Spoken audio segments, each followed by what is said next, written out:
sommes en train de parler de ce thème, être un sacrifice, un esprit vivifiant qui fait couler la vie de Dieu dans nos couples et dans nos familles comme notre Seigneur Jésus-Christ. Tuko tunazungumza kuwa zabihu ama roho inayopana uzima katika maisha inayopana uzima wa Mungu katika ndoa zetu ama familia zetu kama vile Bwana Yesu Kristo. Et Dieu nous a mis à cœur de parler sur ce sous-thème qui s'intitule Les hommes et les femmes qui font couler la vie de Dieu dans leur famille et dans leur couple.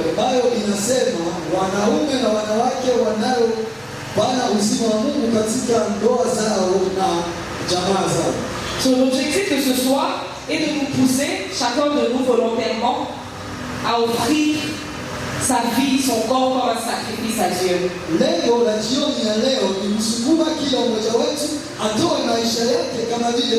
J'ai bien dit volontairement, pas par peur, pas parce que le pasteur t'a intimidé, mais cela va être volontaire. Amen. J'aimerais te dire ceci. À chaque fois que tu prendras la décision de te donner en sacrifice, de tendre la main, d'être une solution pour quelqu'un, d'être une réponse pour ta famille, en ce moment-là, tu peux aussi changer ton identité. Pourquoi je dis ça? Je vais pas parler de Ruth aujourd'hui, mais Ruth la Moabite. Parce qu'elle s'était donnée en sacrifice. Son identité a été changée. De Ruth la Moabite, son identité a été changée. De Ruth la Moabite à Ruth, l'aïeule de Christ. Nous avons un autre exemple d'Abraham. Alléluia. Il avait choisi d'intercéder pour son neveu. Et son identité avait changé. Amen. C'est pour ça que je dis, toi aussi tu es capable de changer ton identité. Si tu acceptes de te donner au sacrifice pour ta famille, pour ton couple, pour tes enfants, Dieu est capable de changer ton identité. Amen.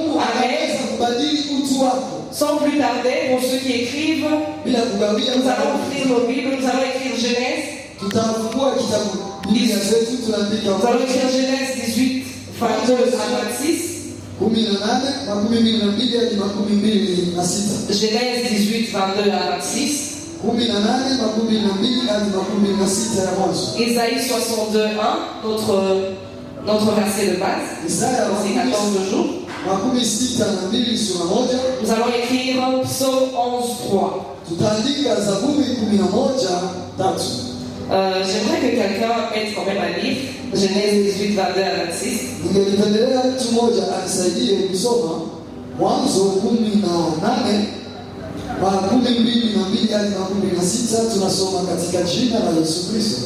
Amen. 18, 22 à 26. à 26. La parole de Dieu nous dit ceci. Les hommes s'éloignèrent et allèrent vers Sodome. Mais Abraham s'était encore en présence de l'Éternel. 23. Abraham s'approcha et dit, verra-t-il aussi périr le juste accord avec les méchants? Peut-être y a-t-il 50 justes au milieu de la ville. Le verra-t-il périr aussi? Et ne pardonnera-tu pas à la ville à cause de ces 50 justes qui sont au milieu d'elle? Au milieu d'elle. Faire mourir le juste avec les méchants, en sorte qu'il en soit du juste comme du méchant. Loin de toi cette manière d'agir. Loin de toi. Celui qui juge toute la terre n'exercera-t-il pas la justice? 26 enfants.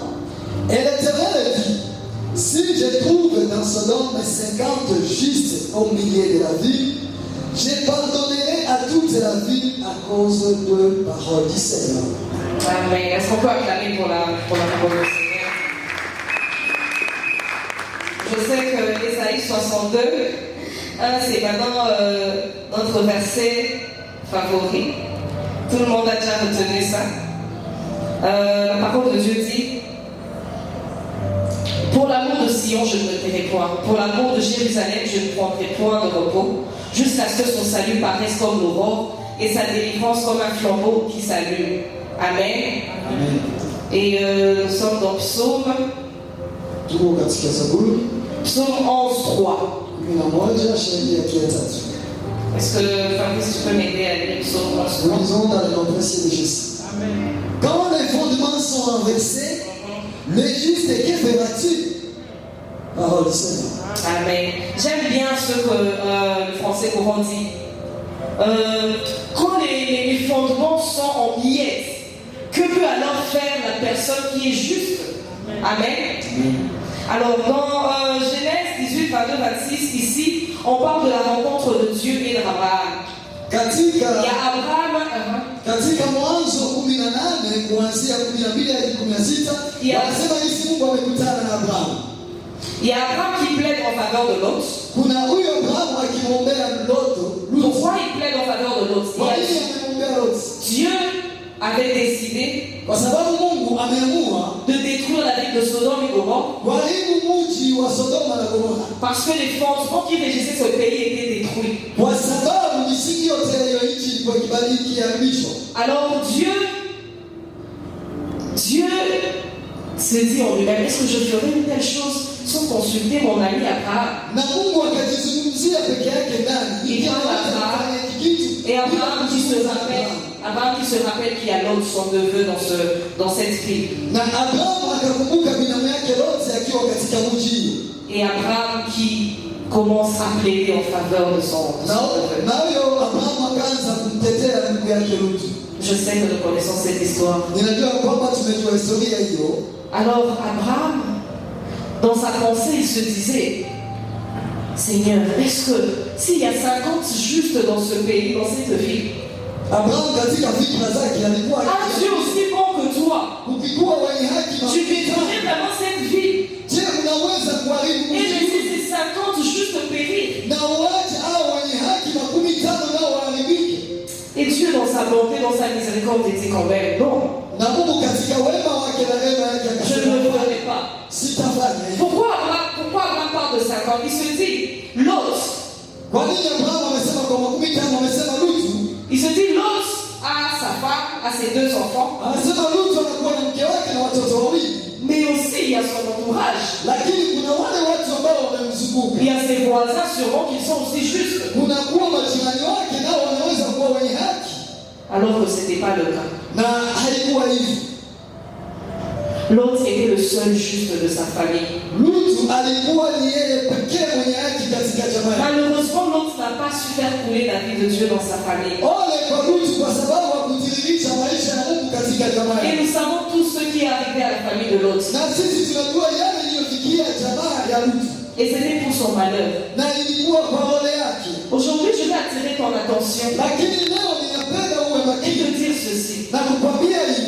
Si tu es le seul juste de ta famille, Kama umekuwa pekee mwenye haki, le seul chrétien de ta famille, Mkristo wa pekee, le seul qui a un travail dans ta famille, kwa yule mmoja anayekuwa na le seul qui a un mariage dans ta famille, yule anayekuwa na ndoa katika le jamaa, seul qui a des enfants légaux, yule anayekuwa na watoto wenye kubaliwa na sheria ya nchi na katika mji, et tu te tapes la poitrine à cause de cela. na unajipiga kifua kwa sababu ya Ça hiyo. veut dire que tu n'as encore rien compris de la vie Ni chrétienne. kusema ya kwamba hujaelewa kitu kwa maisha. Cela devrait te faire mal.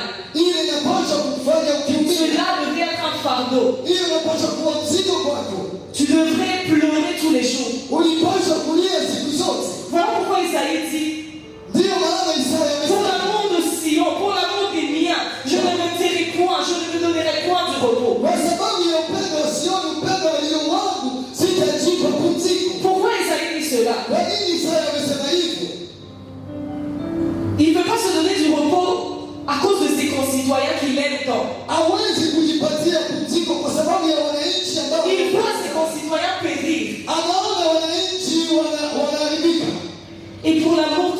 c'est là pour ses citoyens, pour ses concitoyens, je veux dire. Il décide de ne pas se mettre dans une zone de confort. Il décide de ne pas se taper la poitrine et dire je suis le seul juste d'Israël. Oh non, il n'a pas fait cela. Il ne l'a pas fait. Alors ici, j'aimerais quand même, parce que des fois on peut dire juste, est-ce qu'on est vraiment juste? J'aimerais donner quand même des petites définitions. Qui est juste? Qui est le juste dont nous parlons ici? Qui est le juste dont David parle dans ce verset? Le juste, c'est celui qui est consacré au Seigneur. Le juste, c'est celui qui a accepté de donner sa vie pour les autres. Les justes, c'est celui qui vit le principe de Dieu quotidiennement. Les justes, c'est celui qui a la haine du mal. Le juste, c'est celui qui a la haine du péché. Le juste, c'est celui qui a compris son rôle. Donc si moi je suis sauvé dans une grande famille comme ça, ce n'est pas pour que je me tape la poitrine que je suis le seul. Mais c'est pour que j'intercède jour et nuit pour eux. Pour qu'ils parviennent aussi au salut comme moi. Le juste, c'est celui qui dit en lui-même.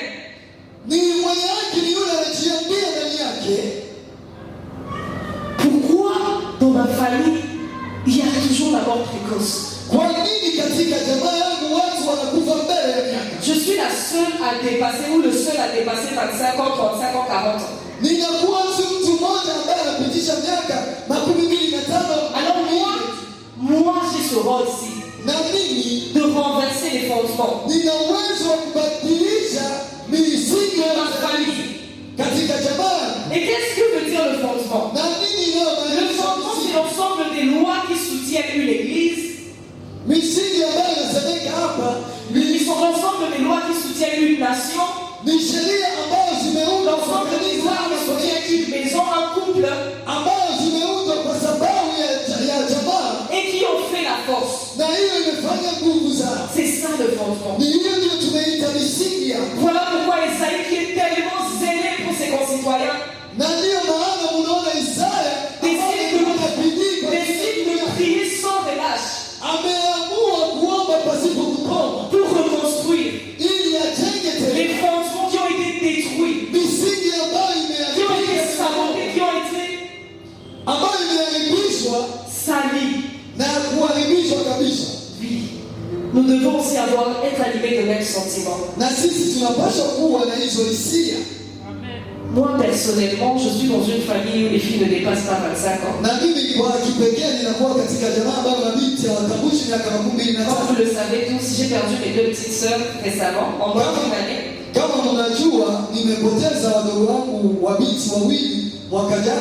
Et il y a une autre petite sœur qui n'a que 22 ans,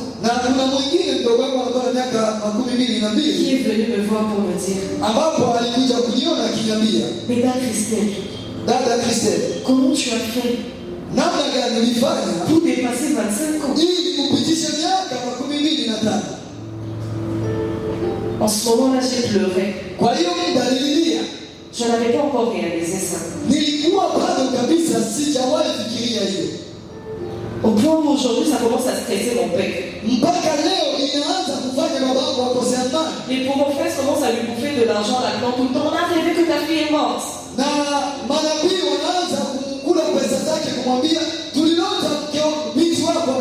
Moi je lui ai dit, papa, ne t'inquiète pas, c'est pas aujourd'hui que je mourrai. Et quand j'ai réalisé cela, quand la deuxième est morte, je dis non, ça fait encore ça va maman ou et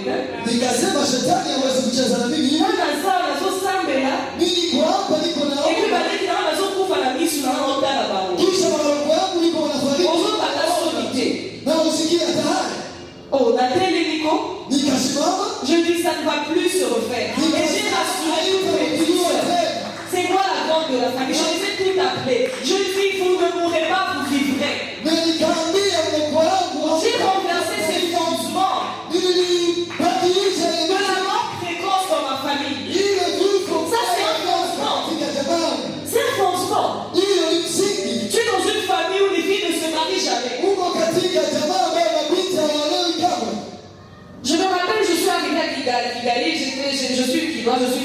Kinshasa. Je suis arrivé à Kigali, j'avais 18 ans.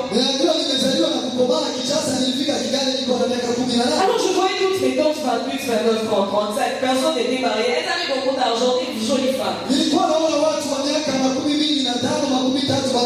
disais, moi je ferais la différence. À 22 ans, je serais déjà mariée. À 22 ans, je serais mariée. Elles se sont toutes moquées de moi, l'une après l'autre. Les unes après les autres.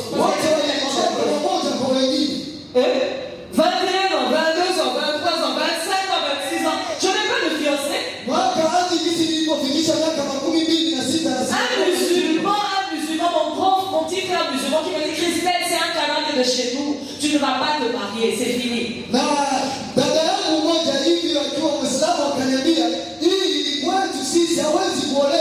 Mais j'ai vu que les choses étaient sérieuses.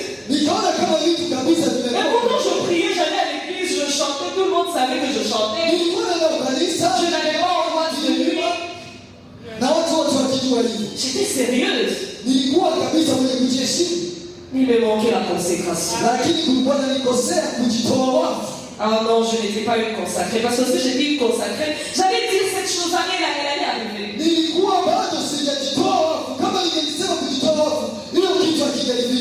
Et quand je me suis décidé de me consacrer au Seigneur,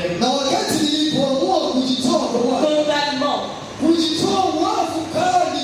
Dieu est témoin, j'avais dit ce jour-là, je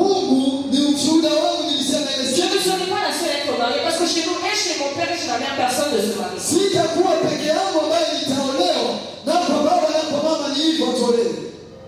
Je m'étais levée, j'avais dit je vais me marier et toutes celles qui viennent après moi, celles qui sont devant moi je m'en fous, vous êtes déjà trop vieilles, mais toutes celles qui sont derrière moi se marieront. Je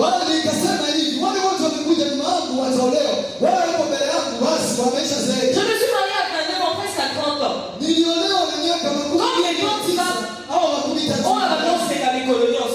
On coiffait déjà Sainte Catherine Boy. Tu as coiffé la Sainte Catherine à 25 ans, tu ne te maries pas. Et moi, quand je me suis mariée à 30 ans presque, c'était le chiffre 3 ans, j'avais peur, je ne sais pas 30 ans, pas 30 ans. Et heureusement, tu as eu pitié de moi 4 mois avant mes 30 ans, je me suis mariée.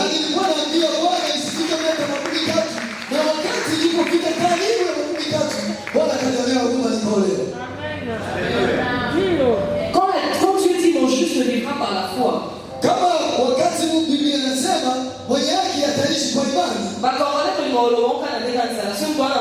mon juste vivra par la foi. Oh non, ce n'est pas ça. Mon juste vivra par la foi, ça veut dire que mon juste déclarera les choses et les choses arriveront.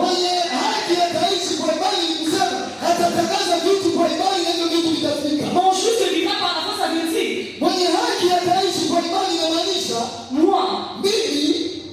je me marierai à 22 ans, à 23 ans, et cela va arriver.